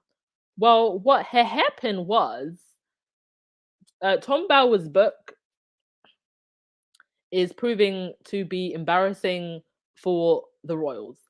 I think that they really thought that this was just going to be a hit job on Harry and Meghan. And Tom Bowers himself has said that he hopes his book leads to their downfall. But unfortunately, it's also been embarrassing other members of the royal family. And one of the stories that popped up again was this whole stupid thing about the tights. For the 100th time, we've heard about Catherine crying over tights. And so as a result, Duchess of Tights started trending. Duchess Middlebum also started trending. Meghan Misunderstood also started trending, and Tom Bower is a liar also started trending. And some of the tweets that came out of this were just the funniest things I have seen for a long time. Victory is saying, ask not what your country can do for you, ask if the children are wearing tights. Kate Middleton, the Duchess of Tights. I wore a dress today and didn't wear tights. Somewhere out there, Kate Middleton is crying. And you had this one here, a picture of William asking someone, Kate wanted me to ask you why the F you are not wearing any tights today. And someone else saying, not Duchess of Tights, and Tom Bower is a liar, being the top trend. The Sussex squad has elite humour. Yes, we do. We are unmatched. This is what we're able to do when you get on our nerves. And I don't know why they just don't leave it alone, especially this whole Kate crying over tights. There is no version of that story that makes her look good. And yeah. Somebody posted this. What have you done? So this is Kate talking to Tom Bower. What have you done? How did I become the Duchess of Tights? Yes. They thought that this was just going to be a hit job on Harry and Meghan.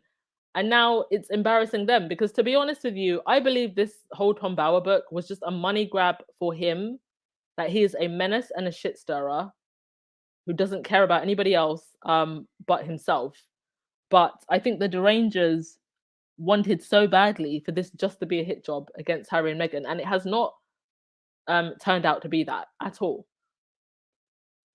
But because Duchess of Tights and Tom Bower is a liar was trending, the bots and trolls came back attempting to make Meghan Markle exposed. Meghan Markle was a liar. There was Meghan made Charlotte cry. But Christopher Boozy was on the task and he tweeted this. He said, we analyzed over 5,000 tweets containing the hashtag Meghan Markle exposed and identified accounts spamming the hashtag to make it trend artificially. One account in particular, Einstein Evans, has been involved in every recent attempt to make anti-Meghan hashtag trend. Einstein Evans is tweeting 245 times per day. That is not normal. For comparison, I tweet a lot and my average 21 tweets per day. So this is definitely bot activity here. I mean, 245 tweets per day. Even the most avid tweeter is not tweeting that much. And the fact that this one account has been involved in every recent attempt to make anti-Meghan hashtags trend mean that it must be the lead account in a wider troll farm. And then Christopher Boozy goes on to say, another interesting tidbit about this account is that he created a change petition loaded with defamatory nonsense to get me removed from Twitter. And then he goes on to say, not only have we caught Einstein Evans manipulating the anti-Meghan hashtags, but we also caught the same account paying to promote anti-Meghan tweets while promoting pro-Meghan tweets. Paying to promote tweets is unusual for single-purpose hate accounts. Who is funding this campaign? That is a $1 million question. He then goes on to say, most people and businesses use promoted tweets to promote products, services, events, or something that benefits the person or business promoting the tweet. I can't stress how highly unusual it is for an individual to pay to attack one stranger while promoting another stranger. And is this not what we've been saying for the longest time? It is not normal that you have someone paying to promote the Cambridges, to promote Kate Middleton, while also paying to put down Meghan. Who is behind this? And so this is either one of two people. It's either someone in the palace, or it's some deranged Kate Middleton fan that apparently has a lot of disposable income. And which one do you think is more likely? There is definitely someone within the palace, someone within the fold, someone within the firm that is spending money to fund hate campaigns on social media. And the question is, who exactly is it? And how much money are they spending? I really hope that some journalist, someone gets to the bottom of this, because the royal family paying social media trolls, paying for campaigns to put down another member of their family, that is a scandal of the century. Right, let's get to your comments before we continue. Brenda, I lived through the Diana years myself. Yeah, I mean, I was only, how old was I? I was 7 when Diana died, so I saw the very end of it, and the very tragic, unfortunate end of it. Joyce, William has no allegiance to anyone except being king. Yes, you can see how desperate he is. The fact that he would try to throw his younger brother under the bus. I mean, it doesn't matter how great and glorious Harry and Meghan become, he will still become king. Harry does not want that crown. He never wanted that crown. And sometimes, actually, I think when you have been told your whole life, like William has been told his whole life, that to be king is to be everything, and then you realize, actually, the people around you, not only do they not want that, Harry doesn't want to be king, he's actually now created his own court and his own life that is better than anything he would have ever had in the royal family.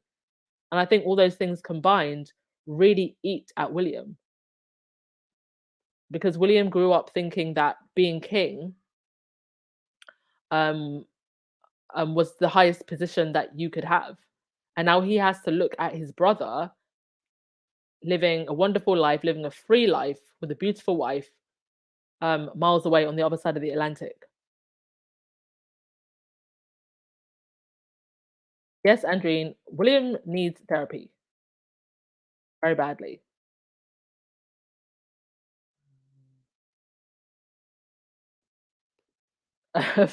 Flo R, how do you want to future proof yourself? You hire someone who looks like he's from the past. uh, yeah, he literally looks like he walked out of the 80s.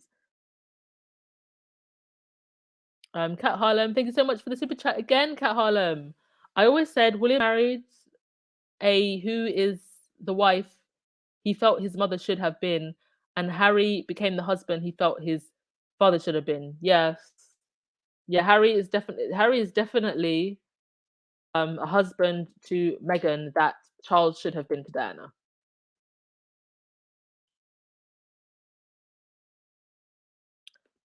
The Cambridges can't get help because they have no type of introduction of accomplishment.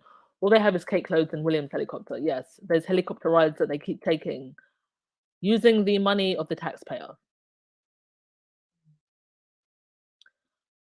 Thank you so much, everyone, for your generosity today. If you have donated and I have missed your name, I am oh so very sorry. Just know that I never do it on purpose. It's just because the chat moves so fast that sometimes I do miss them. But thank you, everyone who has donated today, because I do think that there's a few names that I have missed, and I do apologize for that.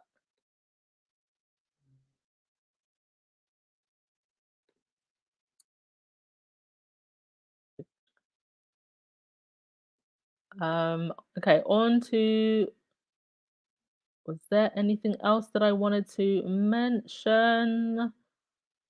No, there was not. There's a couple of people that were posting about Kate and William going to Boston. So far, the reaction online from Americans is that of irritation. People asking why do they keep moving locations, if it's an environmental charity prize. The Nobel Prize doesn't go on tour. No other major award show really goes on tour, so why are they doing that with Earthshot? So you can see very early signs that they are not going to get a very warm reception. So other than that, I have nothing else to say. I will go through your comments as usual. Thank you everyone for coming to the Sunday podcast. And thank you for getting us to 10,000. Yay. I think that we can end the year on, let me take a guess. How long have we got? Okay, we've got 5 months. Do you know what? I'm gonna put my wish out to the universe. I think we can end the year on 15,000. I really do. But um maybe like 13, 14 might be a little bit more realistic, but I think we can end the year on 15,000. So please do promote and share the channel to anyone you think would be interested, and to anyone who perhaps is still buying the narrative of the mainstream press, and we will try and change their minds and bring them to our side. All right, let's get to your comments. Wendy, 21st century modern society, royal titles are irrelevant. Yes. What do you need royal titles for on this side of the century?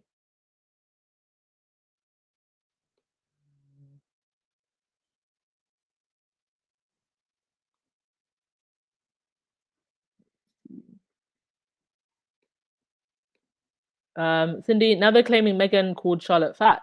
The story keeps changing. What? Yeah, they are now weaponizing the children, which I just think is, I mean, even for Derangers, that's pretty low. It's pretty low. Marilyn, so far this book is damaging the royal family's image, unintentional collateral damage. Yes, it's that classic, isn't it? You try to dig a grave for someone else and you dig one for yourself.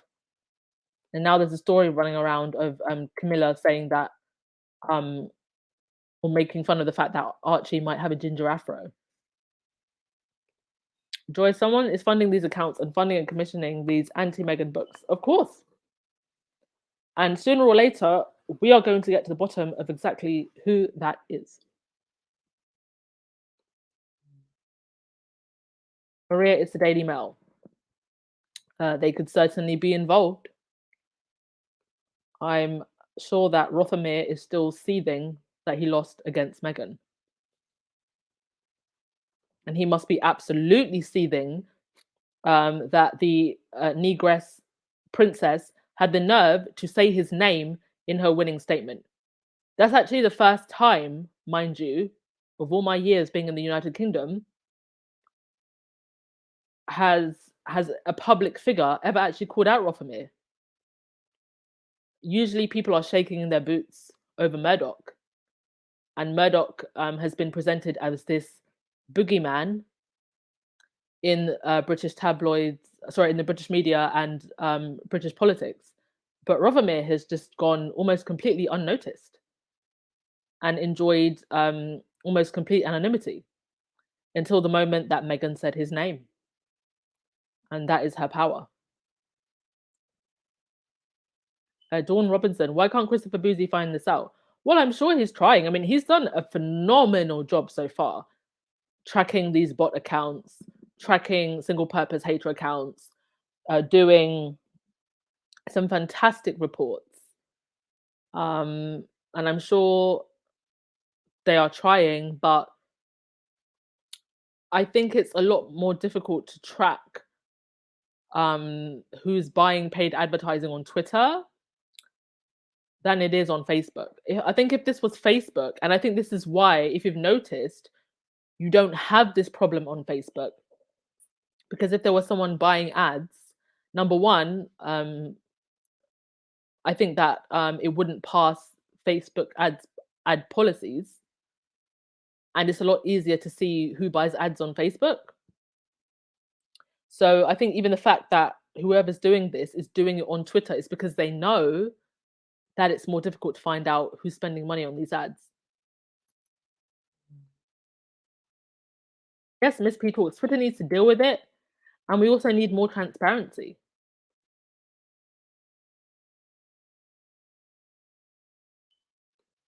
Sylvia, Duchess, do you remember when Meghan sat and read the bench and there were thousands of thumbs down? It was not normal. Oh yes, on the YouTube. Yes, yes. I mean, I'm sure those same trolls, they probably set them on YouTube as well. Yeah, I do remember that. I did a video on Meghan reading the bench, and it's the only video on my channel that I have ever allowed and left hater comments for future reference. Every other video, I've always deleted hater comments, but I have specifically kept those hater comments up there because I think it's something that could be useful in the future. But I do absolutely remember that, Sylvia. It was awful.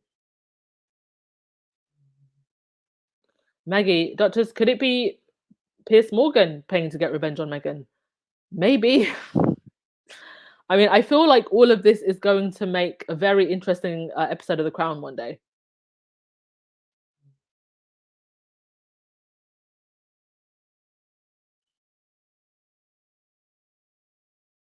Ian, Kate's mother may be involved. Wouldn't surprise me. Wouldn't surprise me at all. I mean, it doesn't. It hasn't missed me that the Middleton family have just been so quiet. The way in which Harry and Meghan have been so viciously attacked, and they've been so quiet.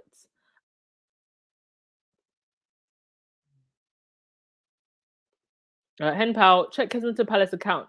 It is all coming from KP. The money came from the 100 million spent by the royal family. Well, I'm sure we'll find out someday.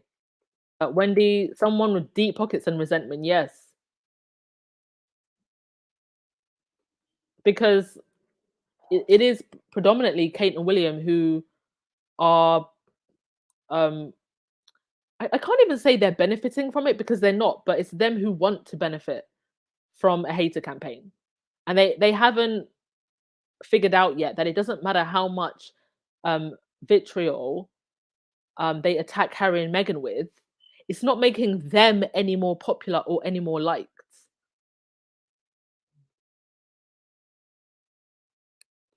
Miss P talks, I lived through the Diana years and I loved her.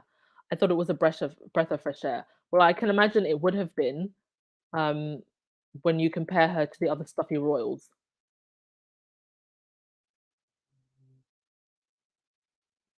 Boney, that crown is going to be a thorn on his head. On William's head, I think so. I agree with that.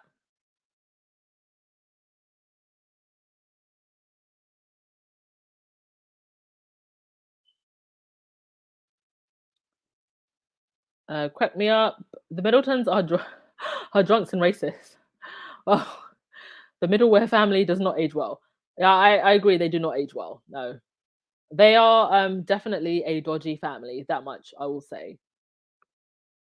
Yes, Kate's uncle Gary. He seems to be quiet these days.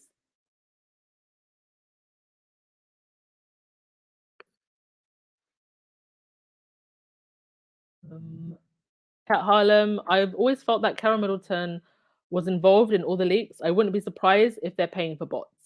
Yeah. And actually, because the Middleton family have their own company, it would be a good way of hiding the expenses, or hiding a paper trail if it was them hiring the bots and not directly Kensington Palace. But we will get to the bottom of the truth someday somehow.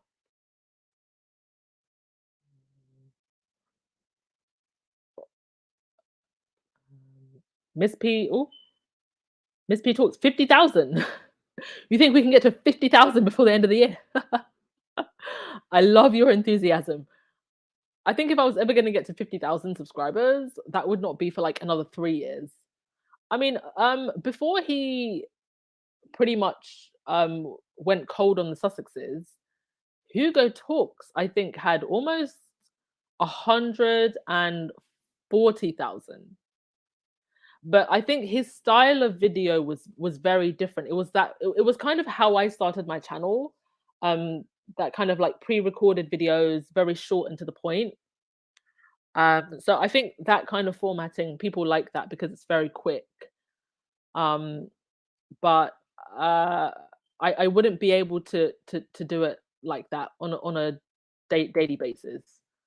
It's a lot of work to do videos like that, and he probably had an editor working with him. So I love your enthusiasm for Miss P Talks, but 50,000, maybe in like 3 years. But I'm grateful. I'd be doing this even if I had like 500, because I just believe that I believe in the power of creating your own platforms and trying to get as much truth out there as possible. Cat Harlem, shoot for 15,000. Yes, I will try. I will try.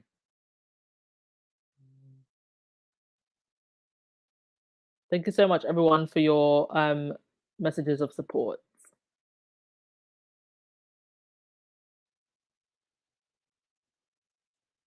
Roosy, funny, I was thinking 15K by the end of the year. Fingers crossed. Yes. And I absolutely promise, um, I think from next month I will go back to doing like I will still do lives, but I want to do a lot of like Meghan, a lot more of that Meghan pre-royal life kind of videos, more kind of deep dive videos. So that kind of pre-recorded scripted format that I used to have, that is definitely going to make a return. But I will always still do lives, because just on a day-to-day basis, when you're trying to keep up with the news, it's just easier to do it in this format.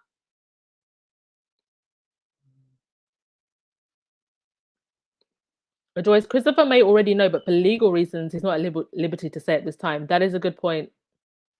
That is very true. Oh, bye everyone. Thank you so much for coming. Thank you so much for coming. I appreciate you all so much. All right, who's gonna get the last word of the day? Oh, bye Nash. Thank you so much for coming. Enjoy the rest of your day at work. Thank you, Dorothy Ross. Good wishes to you too. Yes, sister, and remember to thumbs up, please. Thank you, Cookies and Cream. You stay safe and hydrate as well. Yes, everybody, hydrate, hydrate, hydrate, and wear sunscreen and a hat. um, Present to be here is the Middletons have been quiet since they announced that Camilla will become Queen Consort. Well, there was that whole push, wasn't there? Um, for a long time. Kate is ready to be queen. Kate is a peacemaker. And you've just not heard of anything like that pretty much since the time that Camilla was announced as queen consort. They really, really, really were trying to push her. Because if you think about it, by the time that Kate is queen consort, if her and William's marriage doesn't completely break down, Karen Middleton is either going to be very old, or I don't know what the average age for Middleton is, or no longer with us. So, does she really want to risk waiting all that time? And she might never see her daughter become queen consort, or she'll be very, very old and not be able to enjoy the privileges that come with her daughter being queen consort. So, I definitely think that there was something from the Middleton side um, that they engaged in propaganda to try and prop up Kate and tear down Meghan and overstep Charles, which was just never going to happen. And do you really think that Charles, who's waited 70 years to wear Mummy's big fluffy hat, was just going to roll over and let William and Kate come prancing in and take his spot and Camilla's spot? Of course not.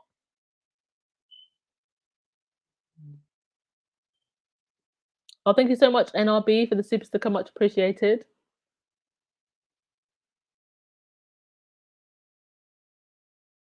Thanks for being a member as well.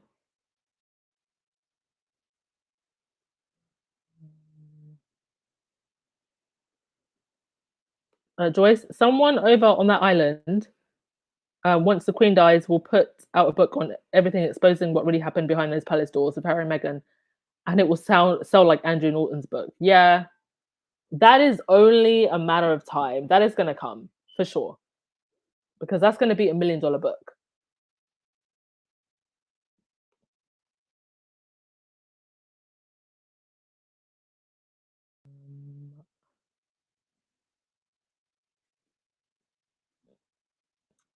Bye, Sonia. Thank you so much for coming.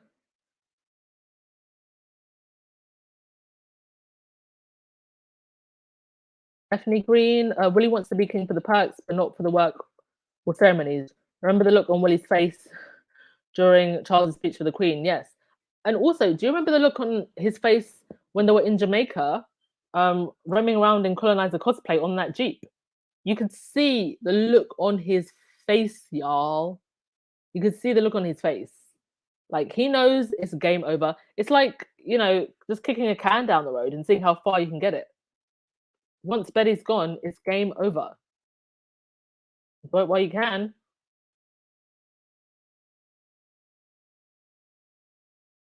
Thank you, Doris. Enjoy the rest of your afternoon as well.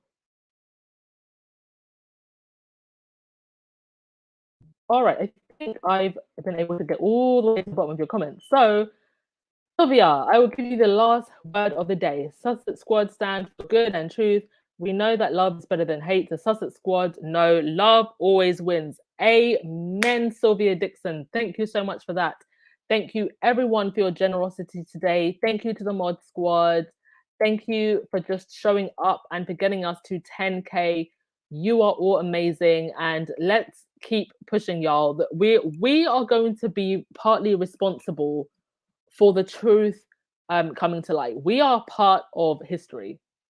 They never expected there to ever be a Sussex Squad because there was nothing like this during the Diana years. And they have definitely met their match. So let's keep pushing, people. Enjoy the rest of your weekend and have a great week. Bye. I know I messed it up, but in my soul, I feel a love for you that's out of control. Sometimes I feel like I can make you